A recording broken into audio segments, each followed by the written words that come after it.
ದುಡ್ಕೋತ ತಿನ್ನಕ್ಕೆ ಹೋಗಿದ್ದೇವ್ರಿ ನಾವು. ನಮಗೇನು ಅನ್ನೋದು ಏನೂ ಇಲ್ರಿ ನಮಗೆ. ಅದ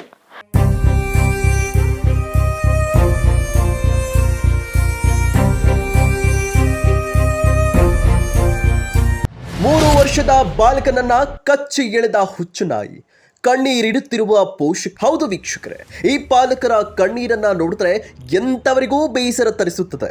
ಎಂದಿನಂತೆ ಮನೆ ಮುಂದೆ ಆಟ ಆಡ್ತಿದ್ದ 3 ವರ್ಷದ ಬಾಲಕನನ್ನ ಟಾರ್ಗೆಟ್ ಮಾಡಿದ ಹುಚ್ಚುನಾಯಿಯೊಂದು ಬಾಲಕನ ಮುಖಕ್ಕೆ ಏಕಾಏಕಿ ಬಾಯಿ ಹಾಕಿ ಮಾರಣಾಂತಿಕ ಹಲ್ಲೆ ಮಾಡಿದಂತಹ ಘಟನೆ ಬಾಗಲಕೋಟೆ ಜಿಲ್ಲೆಯ ಏಲ್ಕಲ್ ನಗರದಲ್ಲಿ ನಡೆದಿದೆ.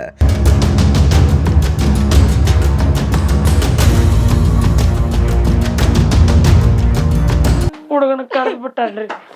ನಾವು ದುಡ್ಕೋತ ತಿನ್ನಕ್ಕೆ ಹೋಗಿದ್ದೇವ್ರಿ ನಾವು. ನಮಗೇನು ಅನ್ನೋದು ಏನೂ ಇಲ್ರಿ ನಮಗೆ. ಅದ ಅಷ್ಟು ಬಡತನದಾಗ ಇದೀವ್ರಿ ನಾವು. ಅಂಥವ್ರು ದುಡ್ಕೋತ ತಿನ್ನಕ್ಕೆ ಬಿಟ್ಟು ಹೋದಲ್ಲಿ ಹಂಗೆ ಕಡ್ದೈತ್ರಿ. ಇಲ್ಕಲ್ ನಗರದಲ್ಲಿ ಇದೇನು ಮೊದಲ ಪ್ರಕರಣವೇನೂ ಅಲ್ಲ.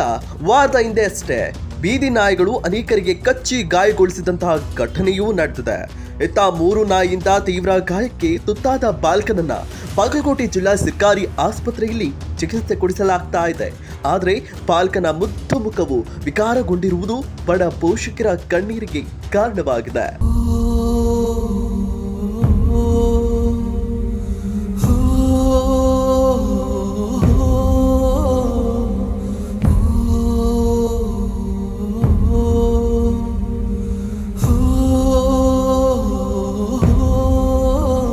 ದುಡಿತನ ಏನೂ ಇಲ್ರಿ ನಮ್ಗೆ.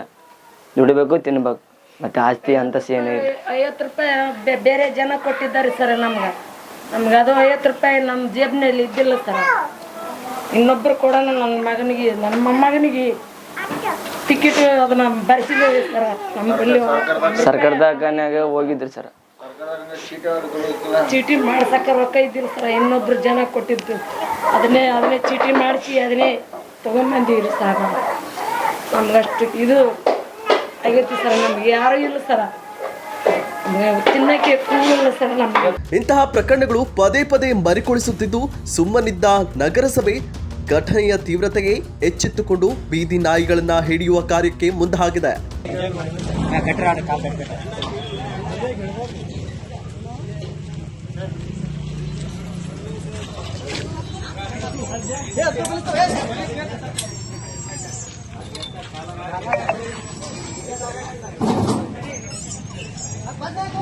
ಈ ಕುರಿತು ಮಾತನಾಡಿದ ಇಲ್ಕಲ್ ನಗರಸಭೆ ಪೌರಾಯುಕ್ತ ಶ್ರೀನಿವಾಸ್ ಜಾಧವ್, ನಾವು ಬೀದಿ ನಾಯಿಗಳನ್ನ ಹಿಡಿಯುತ್ತಿದ್ದು ಯಾರು ಭಯಪಡುವ ಅವಶ್ಯಕತೆ ಇಲ್ಲ ಎಂದಿದ್ದಾರೆ.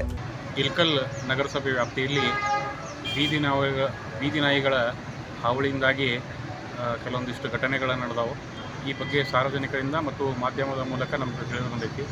ಈ ಕುರಿತು ನಗರದಲ್ಲಿ ಈ ರೀತಿ ಪ್ರಕರಣಗಳಾಗಬಾರ್ದು ಅಂಥೇಳಿ ನಾವು ನಮ್ಮ ನಗರಸಭೆಯ ಆರೋಗ್ಯ ಸಿಬ್ಬಂದಿಗಳಿಗೆ ಸೂಚನೆ ನೀಡಿ ನಗರದಲ್ಲಿ ಇಂಥ ಪ್ರಕರಣಗಳು ನಡೆಯುತ್ತಿರುವಂಥ ಜರುಗುವಂತಹ ಸ್ಥಳಗಳಲ್ಲಿ ಬೀದಿ ನಾಯಿಗಳನ್ನು ನಾವು ಹಿಡಿದು ಕ್ರಮ ಕೈಗೊಳ್ಳಕತ್ತೀವಿ. ಕಳೆದ 3-4 ದಿವಸಗಳಿಂದ ಈ ಕಾರ್ಯಚಟುವಟಿಕೆ ನಡೆಯಕತ್ತೈತಿ.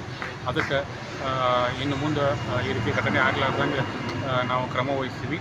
ತಾವು ಯಾರೂ ಸಾರ್ವಜನಿಕರು ಇದರ ಬಗ್ಗೆ ಆತಂಕಗೊಳ್ಳುವ ಅವಶ್ಯಕತೆ ಇಲ್ಲ ಅಂತೇಳಿ ಈ ಮೂಲಕ ನಾನು ಸಾರ್ವಜನಿಕರಲ್ಲಿ ಮನವಿ ಮಾಡ್ತೀನಿ.